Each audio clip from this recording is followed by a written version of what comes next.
Hazak ou Baruch Rabotai, Besorot Tovot, on est le 15 dans le mois de Kislev.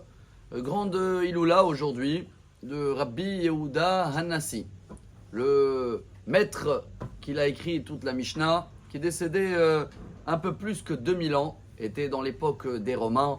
Le Talmud est rempli d'histoires de sa grandeur. Il est enterré à Beth She'arim. C'est un endroit absolument, quand vous venez en Israël, de aller voir. C'est dans Emek Israël, après le Carmel, quand vous commencez à monter vers le nord. Il y a une avis que c'est dans la ville de Tzipori, peut-être 20 ou 30 km avant Tibériade. Et il y a un grand message qui est lié à notre paracha. Et comme ça, chacun de nous qui va être dans la pensée avec lui, quand on dit Hiloula, en hébreu aussi, l'origine c'est de araméen, c'est la fête. Parce qu'en haut, chaque fois qu'il y a un grand tzaddik, c'est la journée où il est monté en haut. Donc c'est sa journée en haut. Tout le monde, ils sont autour de lui. Et chacun qui fait un effort, pas seulement dans la bougie, mais essayer de prendre un trait de caractère ou d'étudier quelque chose qu'il est à l'image de cette personne-là, alors automatiquement, il reçoit, on va dire, des cadeaux. Qu'est-ce qu'on peut apprendre de beau avec la paracha de cette semaine? Vous savez qu'il y a une histoire très connue. Rabbi Yehuda Hanassi était très très riche. Et c'est dans le Talmud Baba Metzia, page 85, P. Ça parle de la bouche, vous allez voir tout de suite, on va arriver chez le dentiste.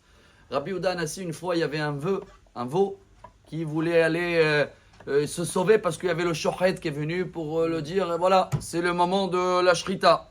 Et il a couru vite, il s'est caché, il est rentré comme ça dans la veste de Rabbi Yehuda Hanassi. Il a fait le misken et Rabbi Yehuda Hanassi a dit, vas-y, tu as été créé pour ça. Et le shochet, il est venu, il a attrapé le veau. Et d'en haut, il y avait une voix qui a dit, quoi? Verachama valkol ma'asav. Comme ça, Rabbi dit au veau, va dans la shrita. Et depuis ce jour-là, il a eu 13 ans des douleurs. Dans la Gemara, c'est marqué 6 ans des douleurs de dents et 7 ans des douleurs d'estomac. Incroyable.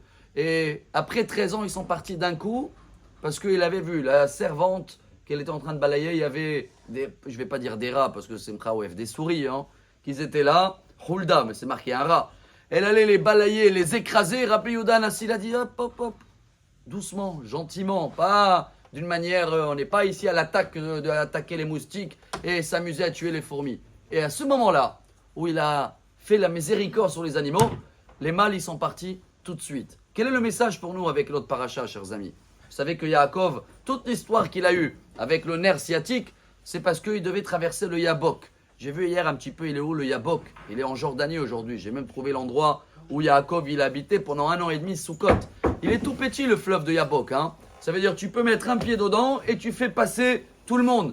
Mais à un moment, il est resté seul, il a dit à sa famille, j'ai oublié quoi? Des petites fioles. Ça veut dire même si c'est rien du tout, Rabotai, dans le Talmud on apprend din prutak et din mea, 1 centime égale 1 million. Et même quand je marche et je ne fais pas attention à des fourmis sur la route et je les écrase exprès, tout ça montre qu'on manque un peu de miséricorde. Alors si on veut prendre l'exemple de Rabbi Yehuda Hanassi, de savoir tout calculer dans tous les détails, avoir Rachamim al-kol ma'asav, un petit peu des miséricordes sur tout ce qu'il y a autour de nous, savoir comment parler, comment appliquer les choses, alors dans ce cas-là, on va avoir nous tous une excellente journée, un très bon Shabbat et que des bonnes nouvelles. Amar Rabbi